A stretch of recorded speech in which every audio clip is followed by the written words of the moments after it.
What's up, you guys? If you didn't know, I host a tournament every single week.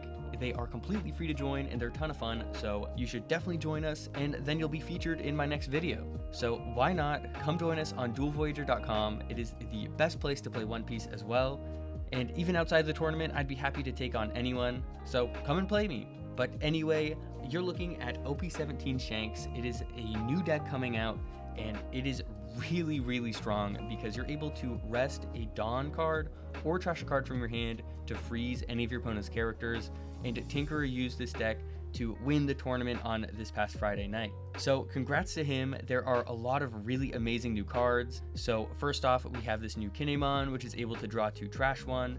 We have this Zoro, which is just a 2k counter that is also a character rush, and it's also able to rest a card. So basically, it's just a little counter to Enel and Green Blue Luffy. And you also have this fantastic new 4-cost Bonk Punch and Monster, which is a blocker. And on play, you get to KO a rested character with a cost of 6 or less. Really great card, honestly. And Hongo is another blocker that gets you a Dawn and also rest card, so it's also Enel and Green Blue Luffy hate, and honestly probably hate for Black Yellow Teach as well. These are just staple 5-cost cards, so it makes sense to throw them in, and this 5-cost Yasop is also just a fantastic card. You're going to see it in just about every single green deck from now on, I really think, because it just draws a card and rests an opponent's character with a cost of 8 or less. There's just no downside to that. You can rest blockers, you can rest anything small and just quickly get over them with your leader. And then also, every single turn that you attack with him, you can just restand him. So he's just really fantastic, even in other decks. And also, I love this Odin too, because he draws a card. What's up with just drawing a card on play all of a sudden? But he's also able to basically freeze one of your opponent's characters. He makes it so they can't be rested, which is also great for some small blockers. You can make them not be able to block anymore. And this 6-cost Mihawk, if you haven't seen him before, on play you're able to play out a 5-cost or lower Slash or Perona character. So he's just great at filling your field. And this Ben Beckman is also amazing. Tinkerer told me that it worked really well for him in the tournament because it just has rush character, and on play you're able to rest 2 of your opponent's cards.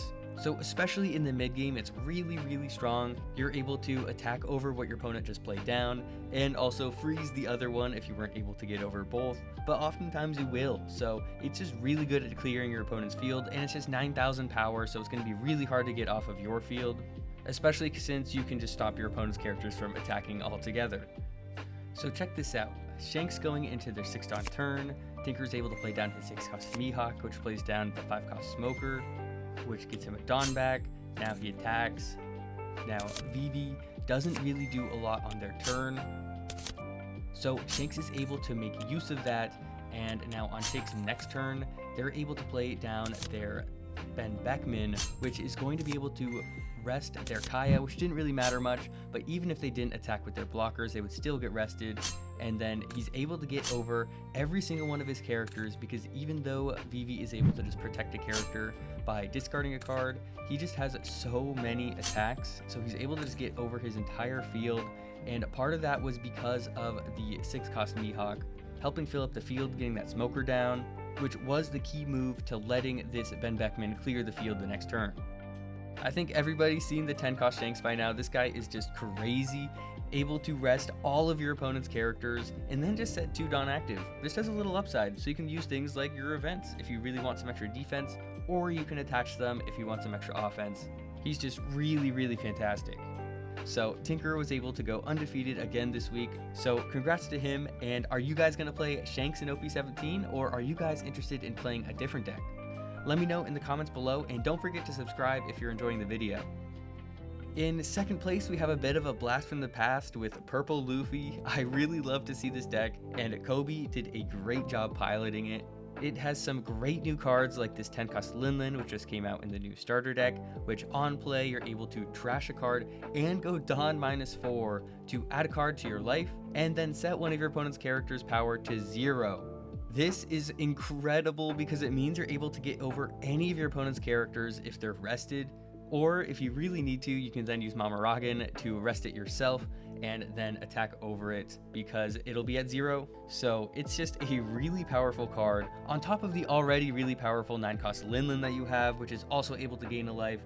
and then puts a 6 cost on the bottom of your opponent's life. And these cards really do abuse the 8 cost Katakuri because he's just a blocker that sets 2 of your Big Mom cards as active during the end phase, which can even be himself. So you have tons of huge attacks and your opponent won't be able to attack over you in return. You can see just how quickly he was able to gain life cards, and then his opponent was able to obviously build up his board, but now on Luffy's next turn, he's able to throw down the 10 cost Linlin, and he's able to set the Luffy down to 0, and then he throws down the Mamaragan to be able to rest the Luffy, and then he attacks right over it. How fantastic is that? Because he can even attack with the Katakuri afterwards and then set it back as active, so he still has a blocker and a lot of defense for the next turn. Luffy looks really strong with some of the new support, so are you guys taking a look at some of the old leaders now with some of the new cards?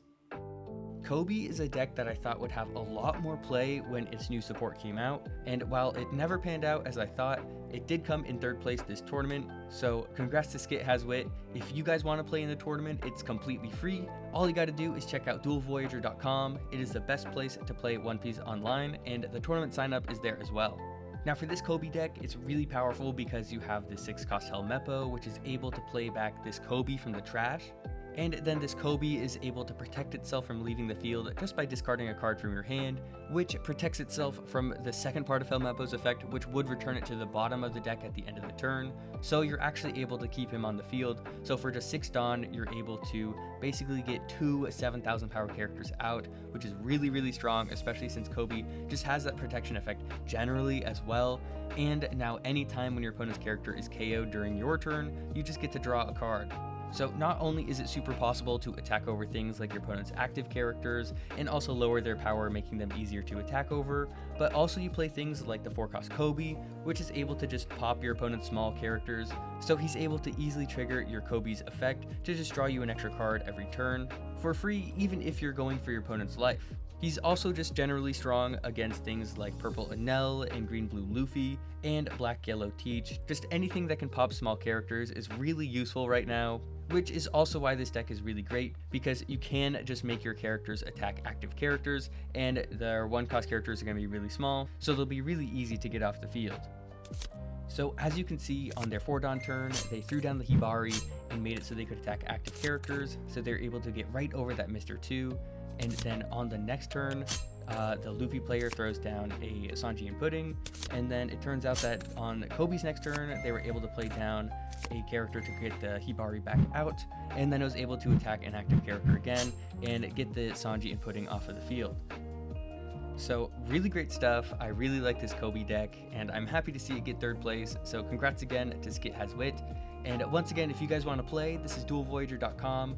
It is the best place to play, so make sure to check it out. I left a link to it in the description of the video, and I also left links to these deck lists in the description as well. So if you enjoyed the video, make sure to like and subscribe. But anyways, if you're still here, you're the best, and I'll see you guys next time.